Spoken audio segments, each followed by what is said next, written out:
It was a cold morning in late November when Grace walked into the small diner at the corner of Maple Street, holding her little girl's tiny hand.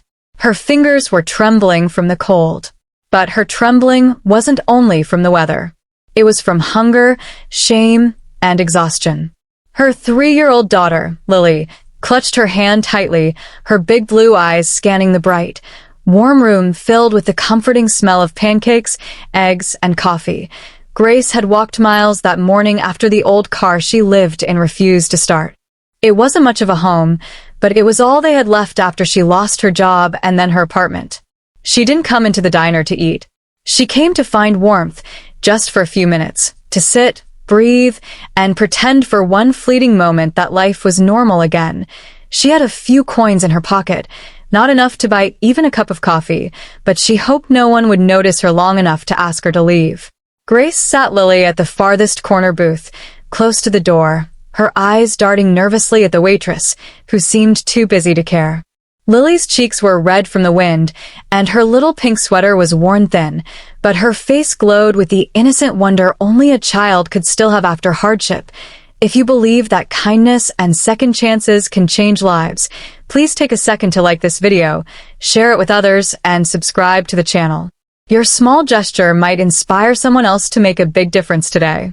As they sat there, Grace tried to distract Lily with soft words about imaginary pancakes and warm syrup, telling her maybe one day they would have breakfast here together. But Lily's gaze drifted, landing on a man sitting just a few tables away. He looked out of place in that small-town diner. A clean-cut man in his mid-30s, wearing a dark coat over a pressed shirt. His name was Daniel Hart, and though his life looked polished from the outside, inside he was quietly broken. A year ago, his wife had died in a car accident, leaving him alone and hollow. He hadn't slept properly since that night, and most mornings he came to this diner not for food, but because the silence in his house was too loud. Daniel noticed them only when Lily's soft blue eyes met his. She wasn't smiling. She wasn't asking for anything. She was just staring at his plate. The steaming pancakes, the scrambled eggs, the bacon glistening under the morning light.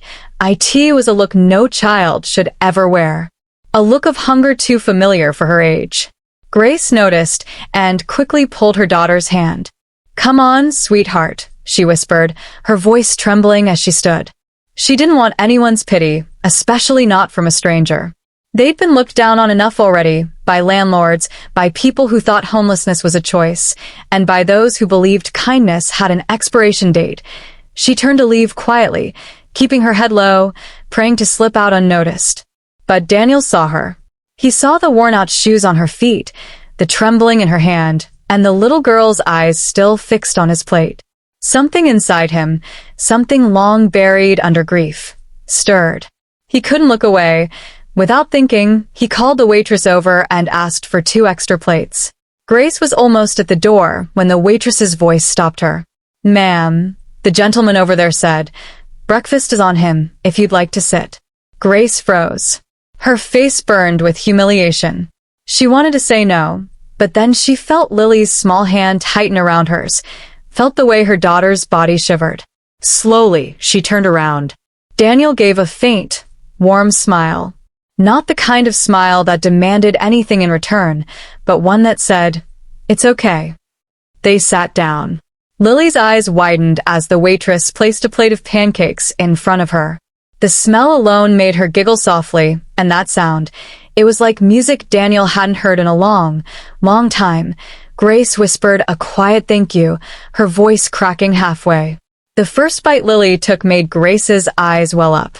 She turned her face away, pretending to look out the window, but Daniel noticed the tear that fell onto her sleeve. For a while, none of them spoke. The diner's hum filled the silence, the clinking of plates, the faint chatter of morning regulars, and the sound of coffee being poured. As Lily ate, Daniel watched her with a soft ache in his heart. She reminded him of his late wife, Emma. The way she'd always fed stray cats outside their door. The way she believed everyone deserved kindness no matter what. He used to tell her she was too soft for this world. Now he realized maybe the world needed more people like her. When breakfast was over, Grace tried to insist on paying, fumbling with a few coins in her pocket. Daniel gently shook his head. "It's already taken care of," he said.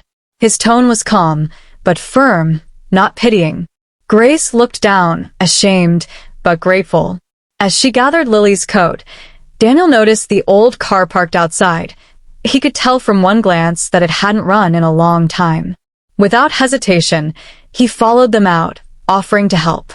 Grace refused at first, but when the car wouldn't start after several tries, she gave in. Daniel rolled up his sleeves and worked silently, his hands steady, his face calm. When the engine finally coughed to life, Lily clapped her tiny hands, squealing with joy. Grace's smile, fragile and rare, appeared for the first time. It wasn't a smile of comfort. It was one of disbelief, the kind people wear when they can't remember the last time someone cared. She thanked him quietly. Daniel handed her a small folded note before stepping back. "In case you ever need anything," he said. That note had his number and an address. Grace hesitated before taking it, unsure if she'd ever use it. But that night, as rain poured over the car they slept in, she opened it again, her fingers trembling. She wasn't sure what made her do it. Desperation, faith, or the memory of that morning, but she called. Daniel answered instantly. Within an hour, he was there, standing outside the car with a large umbrella and 2 paper bags of food. He didn't ask questions. He didn't lecture. He simply opened the passenger door and said softly, "You both shouldn't be out here tonight." That night, he took them to a small guest house he owned behind his late parents' farmhouse. It was clean, warm, and filled with the faint scent of fresh bread.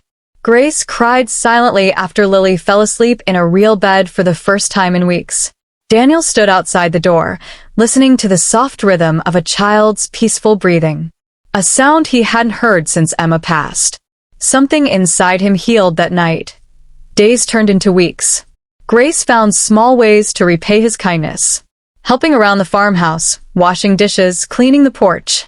Daniel never asked her to. But every morning he found fresh coffee waiting for him and a drawing from Lily taped to the refrigerator. Stick figures of Mr. Daniel holding her hand. Over time, their pain became the bridge between them. Daniel learned how Grace lost her job after the company shut down, how she had no family left, and how she tried to keep her daughter's hope alive when she had none left herself. Grace learned that Daniel's quietness came from grief, not arrogance, and that behind his polite smile was a heart still learning how to beat again. Winter melted into spring, and the world around them softened. Lily began calling Daniel Uncle Dan. Sometimes when she'd fall asleep on the porch, Grace would catch Daniel looking at her with the same gentle warmth he once had for his late wife. Neither of them spoke about it, but both felt it. Months later, Grace found a new job at a nearby elementary school cafeteria, and Daniel helped her get her car fixed for good. She started to believe again, not just in life, but in the idea that good people still existed. One evening, as the sun dipped behind the hills, Daniel came home to find Grace and Lily baking cookies in the kitchen. Lily looked up with a wide smile and said, "Mr. Daniel, Mommy says, we're staying here forever." Grace froze for a second, embarrassed, but Daniel only smiled. He looked at them both. The woman who had taught him to live again, and the child who had unknowingly healed his heart, and said softly, "I'd like that." That night, they ate dinner together at the same diner where it all began. The same booth, the same warm lights. Only this time, Grace didn't try to leave quietly. She laughed. Lily giggled. And Daniel's heart, once shattered, felt whole again. If this story touched your heart, please like, share, and subscribe to the channel. Let this story remind you that kindness costs nothing but can mean everything. Special request comment below. Kindness still exists if you believe that one act of compassion can change a life forever. And as the diner lights flickered softly over them, Daniel realized something profound. Sometimes God doesn't answer prayers through miracles. He answers them through people. Grace and Lily were his answer, and he was theirs.